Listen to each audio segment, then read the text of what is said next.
আলাইকুম রহমতুল্লাহি ওয়া বারাকাতুহু। আমরা কেন মাযহাব মানি না, কেন আমরা মাযহাব মানাকে কুফরি, শিরিক, হারাম বলে ঘোষণা করি? কারণ হানাফি মাযহাব আল্লাহর নবী প্রতিষ্ঠিত করেন নাই, সাহাবায়ে কেরাম প্রতিষ্ঠিত করেন নাই, কোন তাবেঈগণ প্রতিষ্ঠিত করেন নাই। এমনকি যাদের নামে সমাজে মাযহাব প্রচলিত আছে, যাদের নামে মাযহাব সমাজে প্রতিষ্ঠিত আছে, তারা কেউ মাযহাব প্রতিষ্ঠিত করেন নাই, চালু করেন নাই, এবং তাদের আনুগত্য করতে কোনো ইমাম নিজেরাও বলে যান নাই। পবিত্র কোরআনের কোনো আয়াত দ্বারা মাযহাব মানতে হবে এই কথা প্রমাণিত নাই।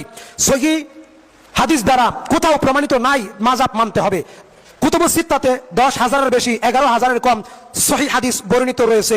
একটা সহিহ হাদিস তো দূরের কথা, একটি দুর্বল, একটি জাল হাদিসও প্রমাণিত নাই যে মাযহাব মানতে হবে। অথচ হানাফি মাযহাবের মুকাল্লিদ মুশরিক আলেম, হানাফি মাযহাবের পথভ্রষ্ট গুমরা আলেম হানাফি মাযহাব মানা হারাম, মাযহাব মানা কুফরি, মাযহাব মানা বিদআত। মাযহাবের আলোকে যারা ইসলাম মেনে চলে তারা নবীর সুপারিশ পাবে না। মাযহাবের আলোকে যারা আমল করে তারা মুসলিম নয়। মাযহাবের আনুগত্য করে যারা তারা নবীর অনুসারী নয়। রাসূল সাল্লাল্লাহু আলাইহি ওয়াসাল্লাম বলছেন, মান রাগিবা আন সুন্নতি ফালাইসা মিন্নি, যারা আমার হাদিস মানে না তারা আমার উম্মত নয়। আসসালামু আলাইকুম ওয়া রাহমাতুল্লাহি ওয়া বারাকাতুহু। নিশ্চয়ই আপনারা দেখতে পাচ্ছেন এই বিরল প্রজাতির প্রাণী মাযহাব সম্পর্কে কি মন্তব্য করছে।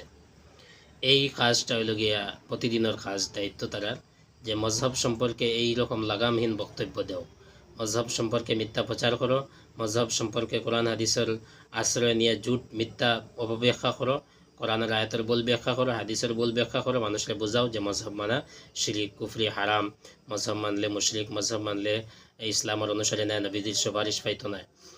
এইরকম একদম লাগামহীন জঘন্যতম মিথ্যাচার একজন মানুষের কেমনে করতে পারে? এই প্রাণীটার অবস্থা দেখছেন, মযহাব সম্পর্কে কি বক্তব্য দিছে। যাই হোক, এইরকম বিবেকহীন ব্যক্তির ব্যাপারে আমি বেশি কথা কইতাম না ভাই।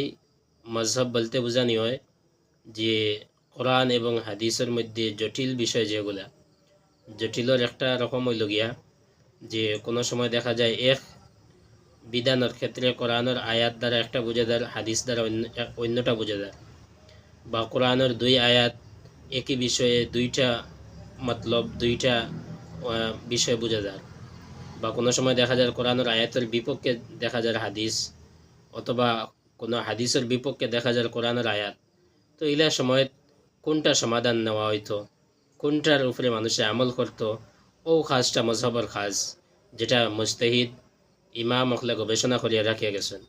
আরেকটা হইল গিয়া যে সমস্ত বিষয়ে পরিষ্কারভাবে কোরআন এবং হাদিসের মধ্যে উল্লেখ নাই, ওই বিষয়গুলো মানুষে কীভাবে আমল করত, এটা তারা কোরআন এবং হাদিসের মধ্যে গবেষণা করিয়া এইগুলার বিধান তারা রাখিয়া গেছেন। জাস্ট এতটুকু মযহাব। এই দুইটা এই বিষয়গুলোর নাম মযহাব। আজকে এই কথাগুলারে তারা মানুষের বিকৃতভাবে পেশ করিয়া, মানুষের ভুল বুঝাইয়া, মানুষের ভ্রান্ত, পথভ্রষ্ট আর গুমরাহ করার চেষ্টার মধ্যে লাগি পড়িয়ে লাগছে। নিশ্চয়ই আপনারা বোঝার চেষ্টা করছেন। আসসালামু আলাইকুম।